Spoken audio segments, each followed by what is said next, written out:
Start now the live streaming. One live is on the air. Da, da, da. Okay, You're a pro at this by now. You're a pro at this by now. Oh yeah, this is this is intuitive. It's been now it would be like 60 or 70 of those. I don't know, quite a few. It's quite the seminar series now. My first time live streaming on YouTube. Oh really?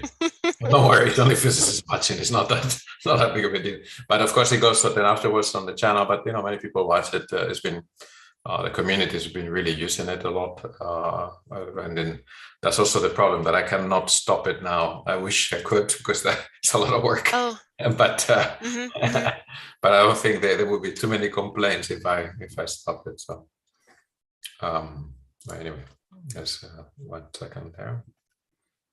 You guys see that for a second. I'll wait until my now is the time. So welcome all once again to the online SPICE-SPIN+X seminar series, organized here by the Spin Phenomenon Interdisciplinary Center, SPICE, that I run here at Mainz, in collaboration now with Karin University in Duisburg, and also in collaboration with the SPIN+X Collaborative Research Center, led by Martina Schliemann and Burkhard Hillebrands in Kaiserslautern, and Matthias Chloe here in Mainz. As you all know, this is a webinar format, meaning that please write your questions in the Q&A or in the chat, or raise your hands and I will give you the word or the allowed to talk and ask the questions directly to the speaker after the talk. In about, the talk usually lasts 45 to 50 minutes. And as you know, that we have a full schedule, fairly full schedule until May. Please go ahead and check out the times. Whenever it's conflicting with a particular Spintronics conference, we don't have a seminar that week, just in order not to conflict with that. It is my pleasure to introduce you now to today's speaker. Oh, sorry, no, sorry, I went a little too far. So Tiffany Santos, she graduated from MIT. Here we have her advisor here, Alicia Modera. She obtained her PhD in 2007, and she has many awards within her field. The program co-chair of, she has been very active in organizing InRam and MMM conferences, and obtained the L'Oreal US Fellowship for Women in Science in 2009. And I'm not sure when you joined the Western Digital Corporation, but now she's the director of the research division at Western Digital Corporation, and she's going to tell us all about what real research looks like. And with that, I'll stop sharing, and then I'll ask you to go ahead and please share your screen with us, and then. Okay, do you see that now? Yeah, we should. Great. Thank you for that introduction. And it's my pleasure to be speaking at this SPICE-SPIN+X series. This is my distinguished lecture talk of the IEEE Magnetic Society. Let me just get set up here. Okay, I'm a distinguished lecturer of the IEEE Magnetic Society. This society is the leading organization for bringing together scientists that do research in magnetism. There are chapters located in various places throughout the world, including in Germany. The IEEE Magnetic Society organizes major conferences like the InterMag and MMM, but also smaller workshops and seminar series. And we offer support to students traveling to these conferences. And there are many volunteer opportunities to get involved. So if you're not already a member, I invite you to go to the website and have a look and consider joining to be part of this great community. So I am at Western Digital. The headquarters is located in San Jose, California. I've been with the company coming up on 11 years now. Western Digital is a data storage company. The major products in mass production from Western Digital are hard disk drives, which are magnetic data storage device, and solid state drives based on NAND flash. And I won't go into too much detail about those. Really, what I'm looking forward to sharing with you today is the exciting research that we're doing on InRam in the research division of Western Digital. In this talk, I'll go through the historical background of magnetic tunnel junctions, and I'll spend some time on MTJs because they are the key element in the major applications that we have today of hard disk drives and InRam, magnetic random access memory. I'll give an introduction to spin transfer torque InRam, and then I'll discuss the challenges in pushing forward this technology towards a high density STT-MRAM. And I'll give a couple examples of studies that we are doing at Western Digital, moving toward high density MRAM, and then I will conclude.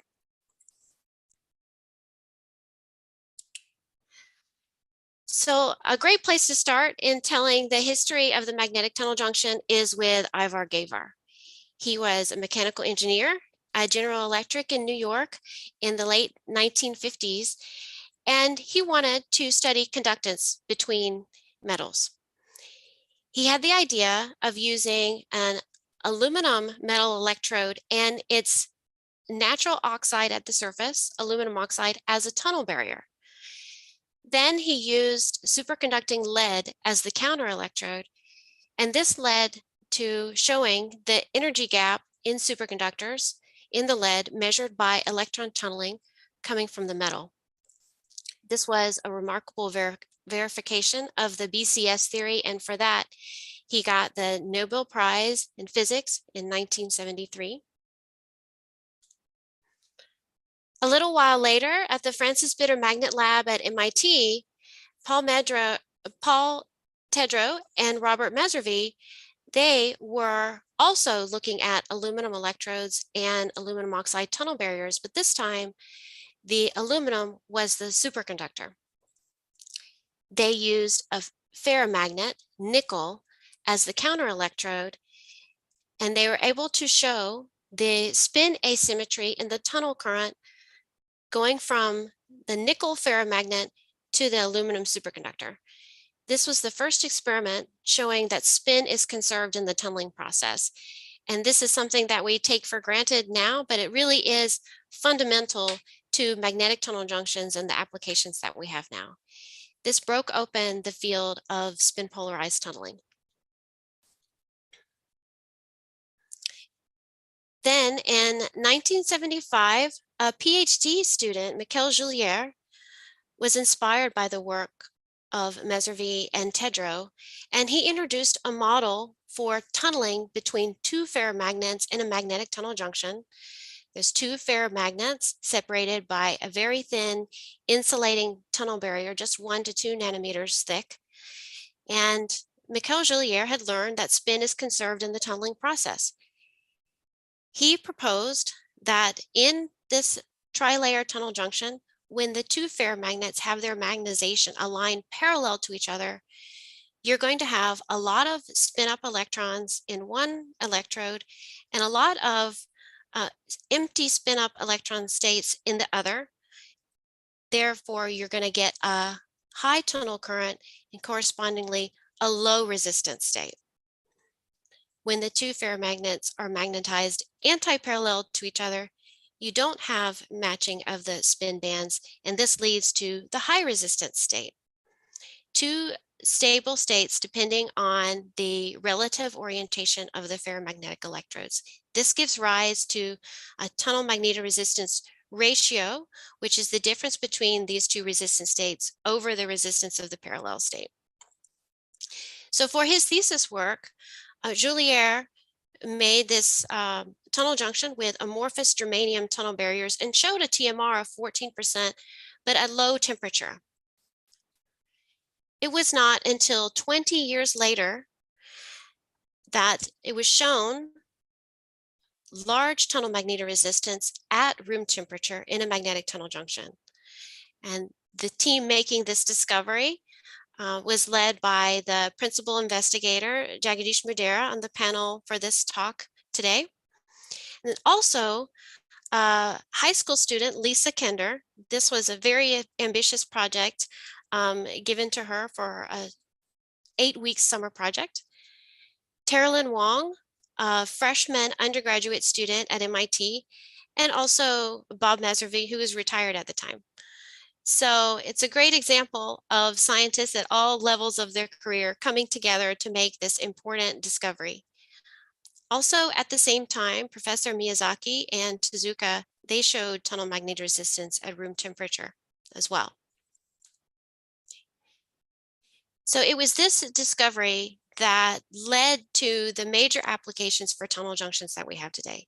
They are in hard disk drives and in InRam, but I'll speak more about those momentarily. But first, I want to cover a couple more important milestones for MTJ. In 2001, there is a first principle calculation saying that if you have crystalline MgO magnesium oxide tunnel barriers with iron electrodes and an epitaxial relationship at the interfaces, then you'll have a tunnel current dominated by the fully spin polarized electrons in the iron. This could lead to very high TMR values, even over 1,000%. And indeed, within a few years, very high TMR values were shown with MgO tunnel barriers by Shinji Yuasa and colleagues and Stuart Parkin and colleagues.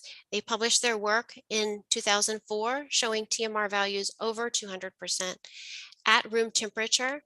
And since then, there's been a lot of progress pushing the value of a TMR further. Now it's over 600% at room temperature for MgO tunnel barriers. This is a lot higher than what can be achieved with amorphous aluminum oxide tunnel barriers. And this led to the first major products for MTJs as the read head and hard disk drives, first introduced by Seagate in 2004. And then in toggle InRam, here's the MTJ as a bit for storing a bit of memory in InRam. This was introduced by Freescale, now Everspin, in 2006.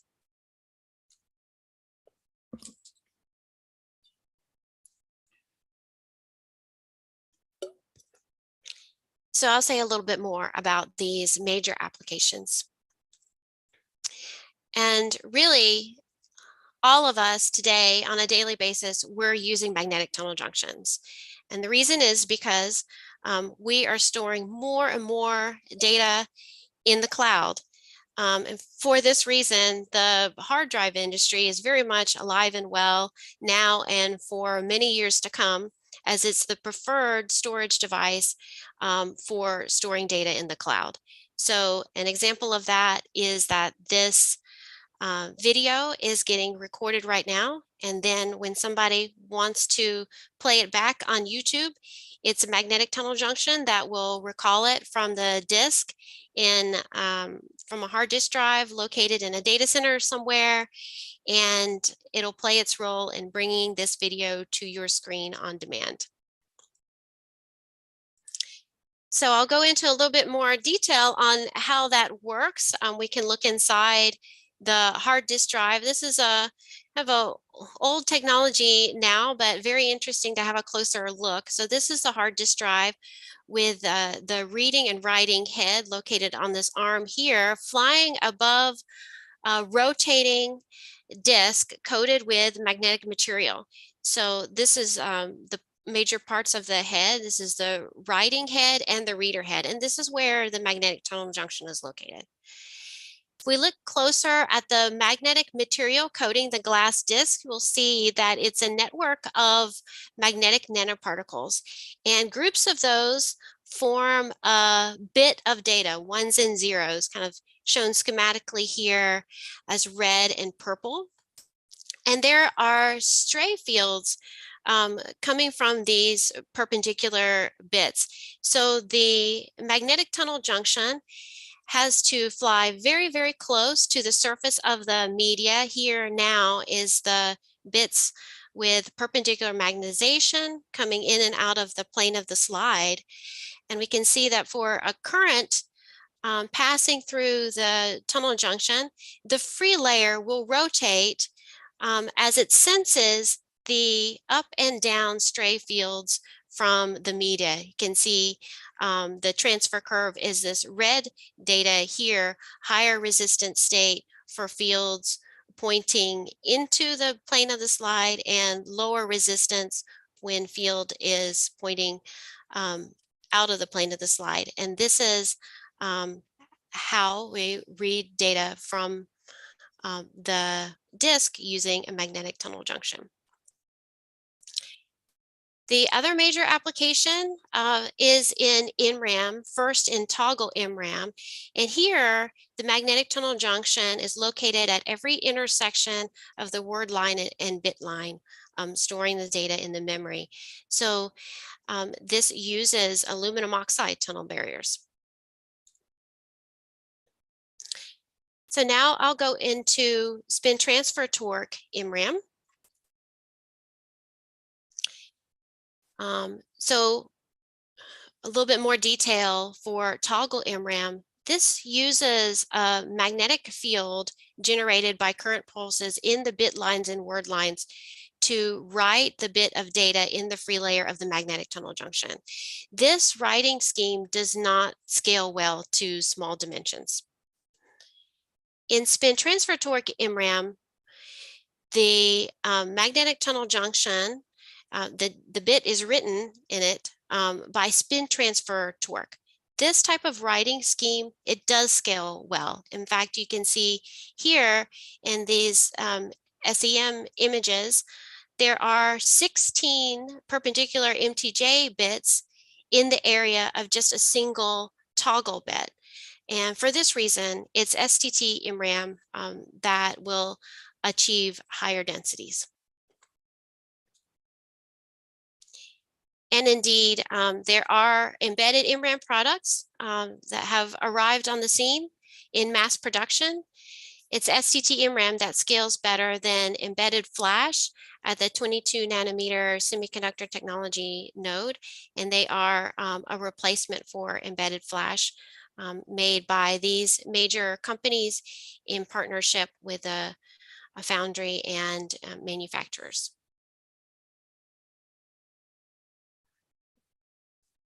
So what is a STT-MRAM cell? It is made up of the magnetic tunnel junction and a CMOS transistor. The transistor supplies the current for writing the magnetization parallel or anti-parallel in the free layer relative to the reference layer. And so it is a magnetic device that does not require a magnetic field. The writing operation happens by spin transfer torque. So you have a current passing perpendicularly through the magnetic tunnel junction. By conservation of angular momentum, the free layer feels a torque acting upon it from the polarized spins of the reference layer. If the incoming current is high enough, the torque will be large enough to switch the magnetization of the free layer. So spin transfer torque was discovered in 1996 by two theoreticians, John Slonczewski and Luc Bourget. So here's the equation describing the precessional motion of the magnetization around the applied field. I just want to point out that the spin transfer torque here, this is the green one here, it flips the magnetization. It opposes the damping torque that wants to pull the magnetization back towards the applied field. So for this reason, for our free layers, we want them to have a very low damping parameter in order to have the most efficient spin transfer torque. And I'll talk more about the damping a little bit later on. So here's just a demonstration of resistance versus voltage of how to write and read the magnetic tunnel junction in a STTRAM cell. So if we start here at low voltage, the high resistance state, for example, a written bit of 1, where the two ferromagnets are anti-parallel to each other. At low voltage, we can read this state for high resistance. And then when you increase the voltage to write from anti-parallel to the parallel state, you get flipping of the free layer down to so that they are now parallel. This is the low resistance state or written bit of 0. When you want to write back to the anti-parallel state, you apply a voltage in the opposite polarity to get the free layer to switch again. So if you take this same tunnel junction and flip it by applying a field instead of a voltage, the transfer curve would look like this, or the R versus H would look like this. The reversal mechanism very much depends on the size of your InRam cell. Excuse me, let me change these settings here. Okay. For very small cell sizes, for example, in the less than 20 to 25 nanometers, the rotation happens by coherent rotation. Like the free layer is a single domain. If the magnetic tunnel junction is larger than 25 nanometers, the reversal mechanism will happen by domain wall nucleation and propagation. So the crossover diameter between coherent rotation and domain wall motion will depend largely on the anisotropy energy density and the exchange stiffness of the free layer material. So here I'm showing micromagnetic modeling, showing that switching is faster for the small devices where rotation happens, where flipping happens by coherent rotation. So you see here for the larger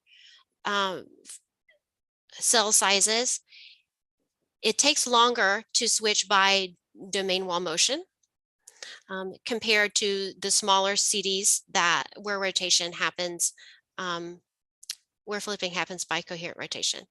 And you can see that the flipping takes longer for larger cell sizes when the exchange constant is smaller, and it's faster for a higher exchange constant.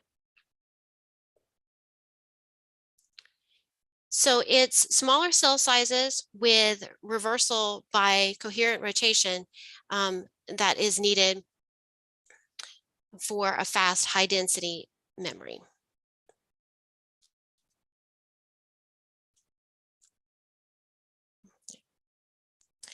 So I am a material scientist, and my role in our research team at Western Digital is to sputter the InRam stack. So I'll just highlight a couple of material tricks that have enabled perpendicular STT-InRam. So one is, how do you get epitaxial cobalt iron MgO interfaces that enable high TMR in a manufacturable process? So for this trick, you start out with sputtering amorphous cobalt iron boron. So you need cobalt iron as the ferromagnetic electrode. You alloy in the boron 20 to 30% to get an amorphous layer. When you sputter MgO on top of that, it's fortuitous that it wants to take a 001 texture. Then you put the top electrode, again, an amorphous cobalt iron boron layer. When you do the post-anneal step, the boron diffuses out, and the cobalt and iron atoms arrange themselves on the template set by the MgO barrier. This is solid phase epitaxy. And this leads to your crystalline interfaces that are needed for high TMR. The other material trick is how do you get cobalt iron with perpendicular magnetization? So really, bulk cobalt iron wants to be in plane, and it is in plane magnetized electrodes that are used for read heads. However, for a high density InRam, you want to have perpendicular magnetization of the cobalt iron electrodes, and that's needed for lowering the switching current and achieving the higher density. So the way that you do that is that you just thin down the cobalt iron boron so that the interfaces start to dominate. Now, at the interfaces with the MgO, you get orbital hybridization of the iron and the oxygen. This gives rise to interfacial perpendicular magnetic anisotropy. And this was shown in 2009 by these groups here, enabling to use the same material set for perpendicular InRam. And conventional structures now, they use two MgO interfaces, one at the barrier and one at the top of the free layer, to further enhance and get the perpendicular anisotropy generated at now both interfaces. So I'll just review some major concepts for STT-MRAM.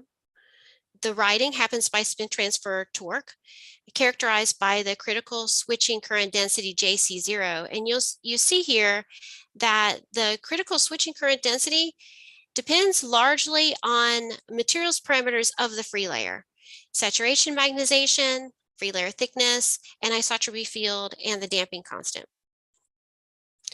The reading happens by tunnel magnetoresistance effect. Retention, this is the non-volatility of InRam. This is due to the perpendicular magnetic anisotropy energy of the free layer.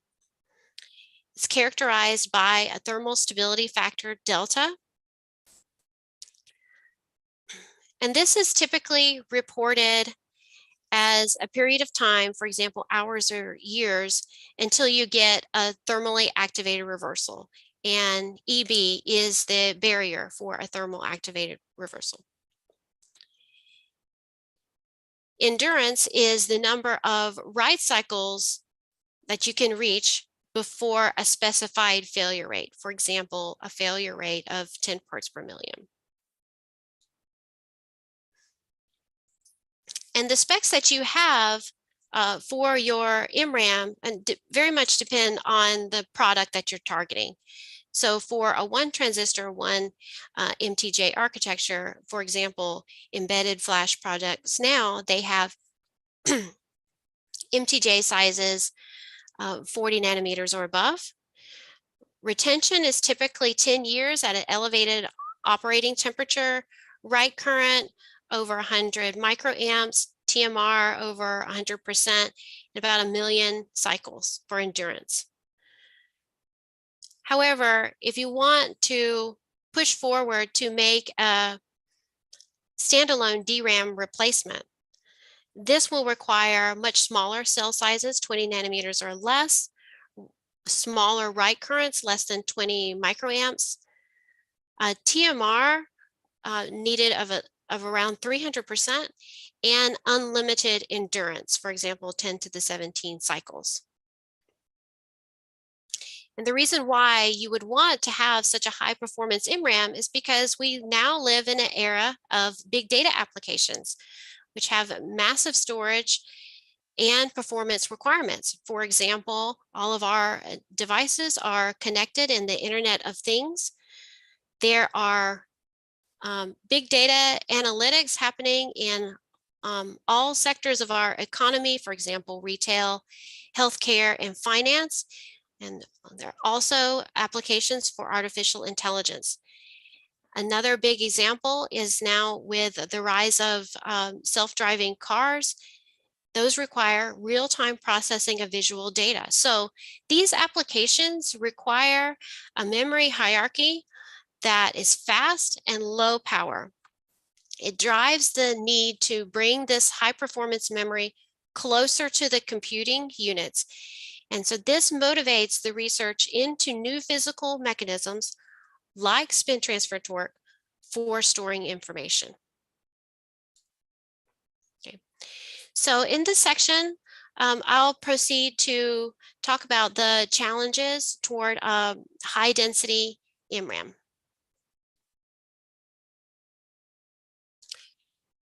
So if we want to move towards high density, this means cell sizes 20 nanometers or less.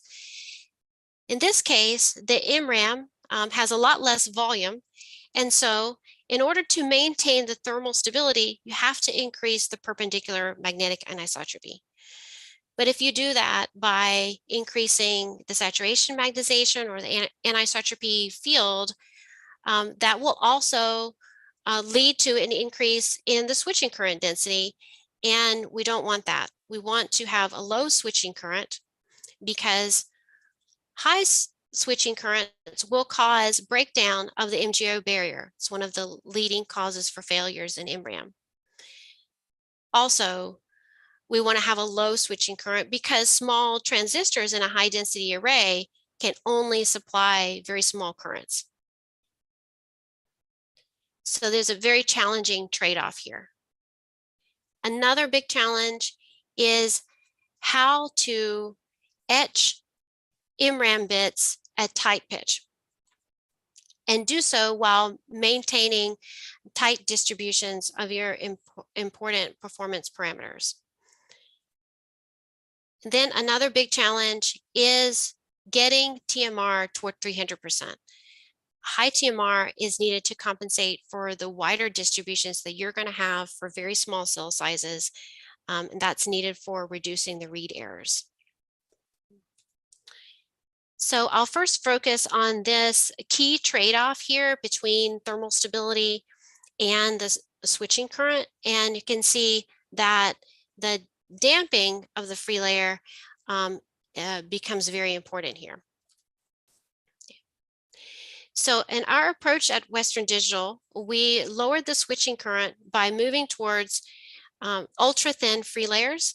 So in a conventional STT-MRAM stack, the free layers have a thickness in the range 20 to 24 angstroms. They're made up of cobalt iron boron on top of a MGO barrier with an MGO cap. And inserted somewhere in the middle is a non-magnetic metal, in this case, tungsten. The tungsten is there to act as a sink for the boron atoms. It gives the boron atoms a place to go during the post-anneal when they need to diffuse out to allow the solid phase epitaxy of cobalt iron and MGO at the interfaces. However, having a lot of tungsten in your free layer, it will reduce the saturation magnetization and increase the damping constant. So we want to minimize the amount of tungsten here. So we set out to do this by reducing the tungsten thickness. This allowed us to reduce the overall free layer thickness. In this example, we reduced it to 12 angstroms. And we found that the magnetic properties of the free layer improved even more when we took this thinner tungsten layer and then split it into two even thinner layers while keeping the same thickness of the free layer. Okay. So we proceeded to do this for a ladder of free layer thicknesses. Here I'm showing 17 angstroms, 13 angstroms, and down to 12 angstroms.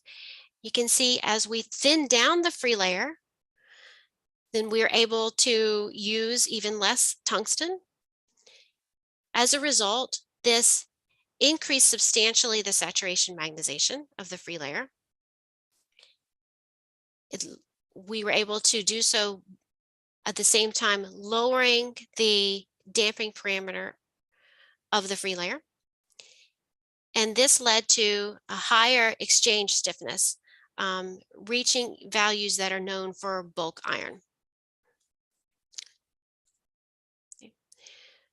With these free layers, we proceeded to make STT-MRAM devices. These are bottom pin devices with diameters in the range of 55 to 130 nanometers the reference layer on the bottom, an MgO barrier in between, and the free layer here with the MgO cap. We measured TMR values in the range of 100 to 120%. And these are for the coercivity of the tunnel junction. With these device sizes, we have a healthy coercivity in the range of 2.2 to 2.6 kiloorsteds for the smallest devices. Okay. We determined the thermal stability factor delta from field switching probability measurements. These results, the measurements were fit to a domain wall reversal model. This gives us domain wall width, domain wall energy density, and the thermal stability factor delta found from the domain wall energy density multiplied by diameter and free layer thickness over KBT. So we found that it's the thinner free layers with the better magnetic properties that have a lot higher domain wall energy density, and therefore leading to a high thermal stability factor maintained even though these are very thin free layers. The critical switching current density, JC0, was determined by fitting the pulse width dependence of the critical voltage using a thermal activation model for spin transfer torque switching.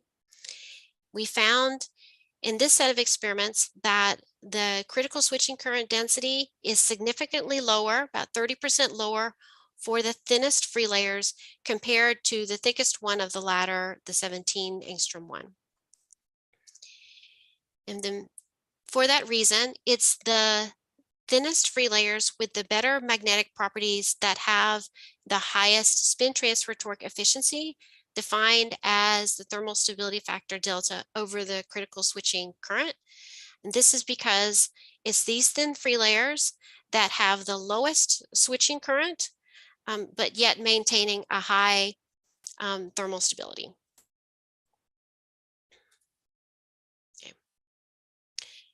Okay, in the next study that I want to highlight, it focuses on etching the InRam bits at tight pitch. The goal in our study at WD was to achieve a 50 nanometer full pitch array with physically separated bits and electrically separated bits so that you could do an electrical test and show the switching. Okay. So there have been a lot of studies by groups, and you can find them in the literature, on isolated bits at very small sizes. Here's some very good examples here. These are isolated bits, meaning that it is a single bit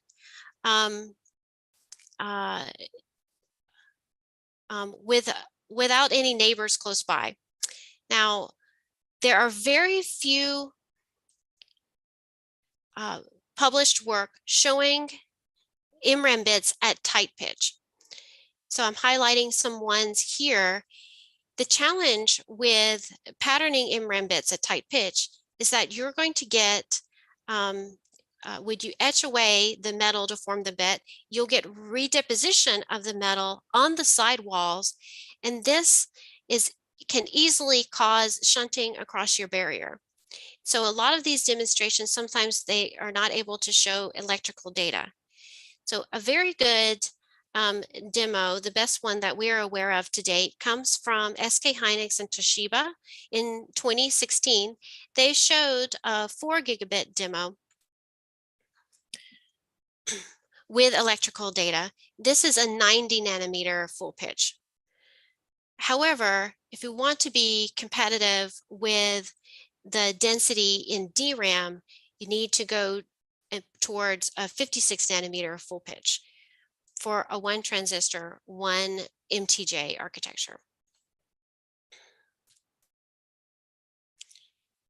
So in our study, to achieve a 50 nanometer tight pitch, we started with the InRam stack, and then we deposited a hard mask on top. The hard mask is made up of tantalum nitride, diamond-like carbon, and chrome on top. And we patterned the hard mask using reactive ion etching. We need a high aspect ratio shown here in this tilted SEM image, and then this is the top-down view below it. A high aspect ratio here of 4.5 with vertical sidewalls. Using this hard mask, then we proceed to do ion milling, first at a low angle to etch into the depth and form the InRam bits, but then a second step at a high angle to mill away the redeposited material and prevent and clean up the sidewalls and prevent shunting across the barrier. I'm showing here the tilted SEM image of this etched bit array. Okay. Then we need to have a way to make contact to individual bits. And since we don't have ready access to expensive CMOS with a tight pitch transistor array, we use what we can do in the lab. So we made individual bottom point contacts. So I'll describe that process here. We start with patterning the contacts by E-beam lithography, also patterning the contact arms to them by E-beam lithography. Then doing a dielectric fill and chemical mechanical polishing to create a very smooth surface that's needed for deposition of the InRam. Do the InRam deposition and then pattern the tight pitch array using the process that I just described previously. We use a spin-on glass for planarization of the InRam array, and then a common top electrode on the top, so that this schematically, this is the cross-section view here. Okay. So here are SEM images of the bottom point contacts. First, the individual contact pillars, then the arms, and then finally the an array at 50 nanometer full pitch here. If we take a cross section diagonally through this array, it gives us the TEM images that I'm showing here, the upper one for 52 nanometer full pitch and the lower one for 50 nanometer full pitch. And you can see here, excellent alignment with the InRam bits onto these small bottom point contacts. You can see a physical separation of the bits with no sidewall redeposition. And we know that we have good magnetic performance because we can do an electrical measurement to these individual bits. And we do indeed see the switching of the free layer with a TMR of 100%.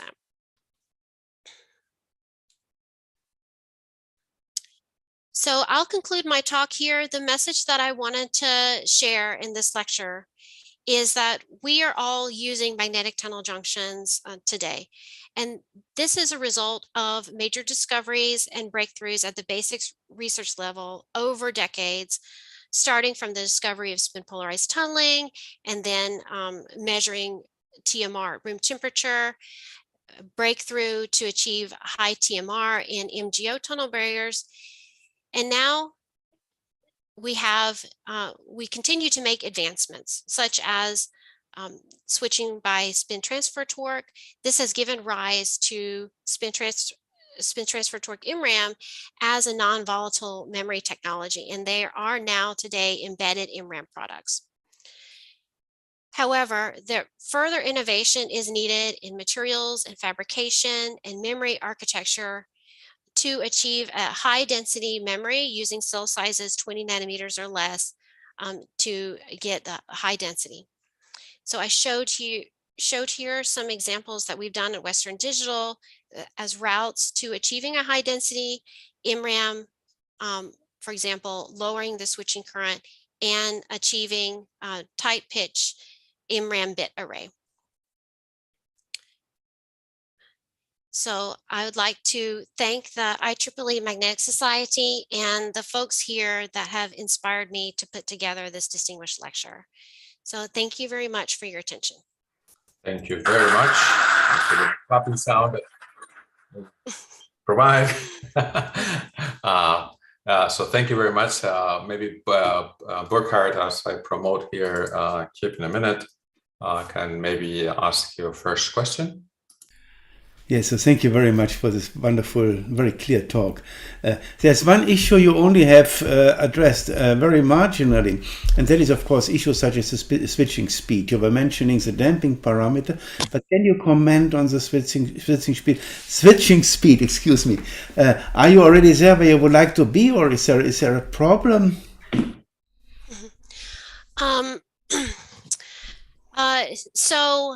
Achieving high switching speed is quite challenging, and then especially for very small CD sizes that we want to achieve for high density. So we can we can measure switching speed, okay, for larger CD sizes, but it's really critical for the smaller ones. And you really want to be in the regime where you are a single domain to get the highest speeds.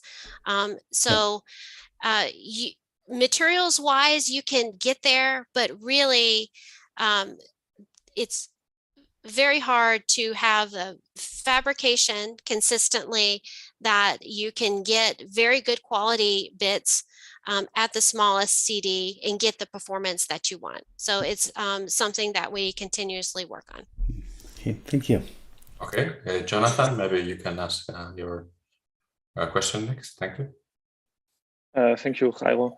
Hi, Tiffany. I would like to ask you 2 or 3 questions, actually. The first one is about this pitch that you showed. So how does this full pitch relate to the cell size that you want to achieve? Because you talked about cell sizes of 20 nanometers, and then you showed the full pitch of around 15 nanometers. So would your full pitch, do you want to get your full pitch to 20 nanometers? Is that correct, or? Yes. So if you do a 50 nanometer full pitch, we would target a cell size or a CD for the InRam bit at 20 to 25 nanometers. If we want to go to a 40 nanometer full pitch, then we would target definitely 20 nanometer cell sizes. Okay, thank you.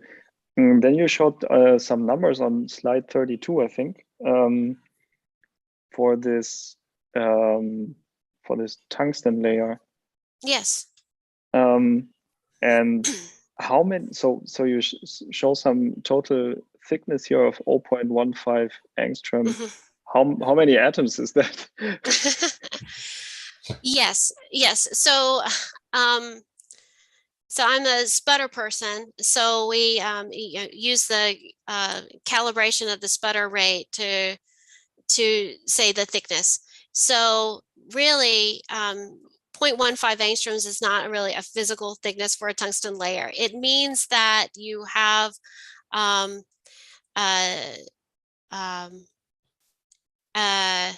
incomplete monolayer of tungsten atoms dispersed. Yes. Okay. So yeah. Okay, thank you. Nice. Okay, Gisela, you go next, and then Jagadish, and then Schumacher. Can you hear me? Yeah. Thanks for this wonderful talk. I have a question concerning the magnetic performance, whether it's varying from one bit to the other, because if you have so extremely thin layers, any magnetic parameter depends on the actual morphology and the actual thickness. So yes.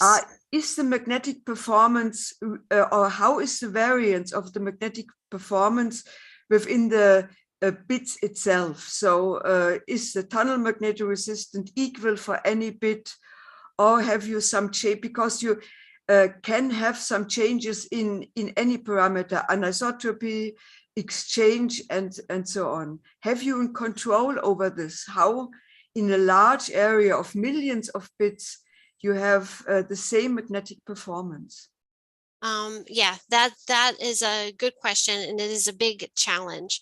Now, taking to the example of the film deposition, we have tools now. The InRam tool that we have is a production capable tool. It does specialize in having excellent uniformity across the area of the wafer, and it does. So these very thin layers are quite uniform, but you have to take extra steps to ensure that is so in your process and check all of that. Then really, that's the film is just one part of it. The fabrication and making the beds is another part of it. The distributions arise, get a lot higher, especially when you go to the smaller sizes. We care about variation in the performance for a single cell, but then also for device to device. And so it's a challenge to find ways to characterize that, but then also how to mitigate it as well. And it's absolutely necessary for a technology. Okay, thank you.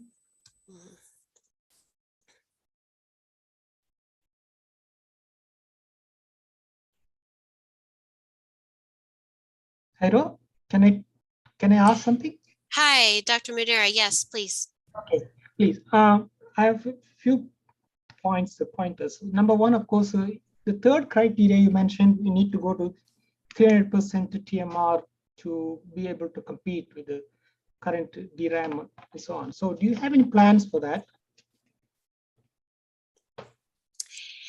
300% TMR is a tough one. So I did show that for in-plane tunnel junctions, you can reach over 600% at room temperature. But for perpendicular tunnel junctions, the value is not so high. And so even reaching 250, 300% is quite challenging. So, and the number that I give there, it's so high because that is the value that you would want to see at low bias at room temperature. Because in an operating device, you have, as I'm sure you know, there's a bias dependence here. Right. So at the operating voltage, because of the bias dependence of the TMR, you're going to have a lower TMR there. And then it's going to be even lower because you're going to be operating at elevated temperature. So the 300% number is what you would have under ideal conditions of low bias and low temperature. So in thinking of ways to get there, of course, it could require some breakthroughs in materials engineering. Another route that you could go towards it is to try to engineer a weaker bias dependence to help out at the operating voltage there. Yeah. So if I may, and just one other comment, you need to have the high value of the TMR to compensate for distributions elsewhere. If you're able to get a better handle of those, then that requirement for high TMR can relax a little bit. Okay, let's go now to Klaus and then Akashi and then Max. So Klaus, can you mute yourself? Schumacher. Okay.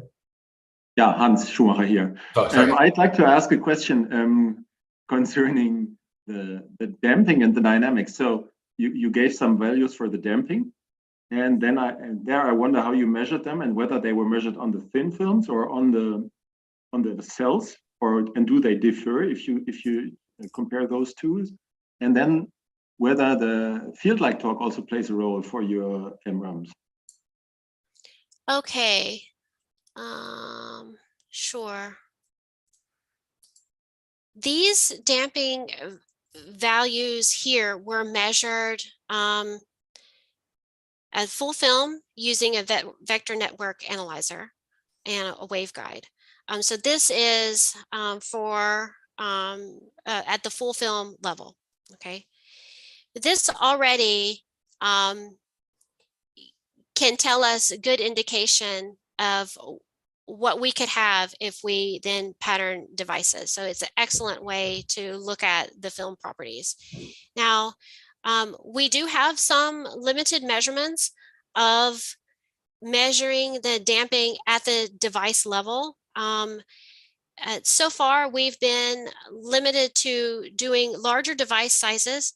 We do see minimally higher damping value and the devices compared to what we see at film, but definitely the trends are there.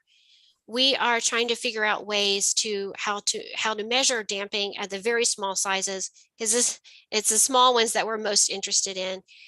So we're trying to work on how to do that.